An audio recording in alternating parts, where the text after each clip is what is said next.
నాన్న చెప్పు. నిన్ను ఏ చెప్పుతో కొట్టాలో నువ్వే చెప్పు నాన్న. ఆ? ఏంటి?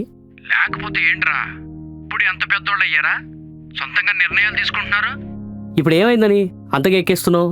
ఎక్కడం కాదు, అక్కడికి వస్తే ఎక్కు తొక్కుతా. మీ డాక్టర్ అక్క ఫోన్ చేసి మొత్తం చెప్పింది.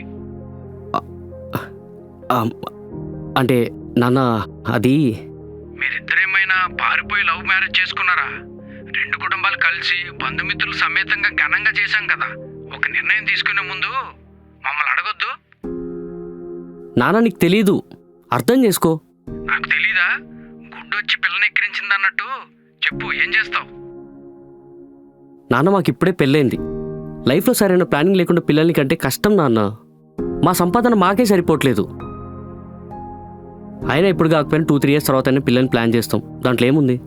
ప్లాన్ చేసి చేసుకునేది కాదు ఇది. గుళ్ళో ప్రసాదం పెడితే పడేస్తే పాపం వస్తుందని నోట్లో వేసుకుంటాం. అలాంటిది దేవుడిచ్చిన ప్రసాదం రా పిల్లలు. తప్పు నాన్న, అలా చేయకూడదు.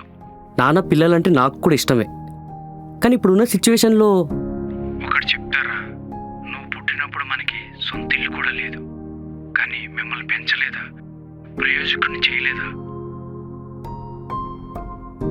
నాన్న సరైన ప్లానింగ్ లేకుండా పిల్లల్ని కానీ వాళ్ళకి కావాల్సినవి చేయలేకపోతే ఎక్కడ లూజర్గా మిగిలిపోతానేమో అని భయమేస్తుంది అన్న.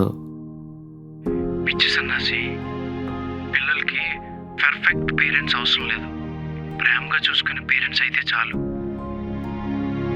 చూడన్నా, తన పిల్లలు తానే తినే స్వభావం ఒక బాంబుకు మాత్రమే ఉంది.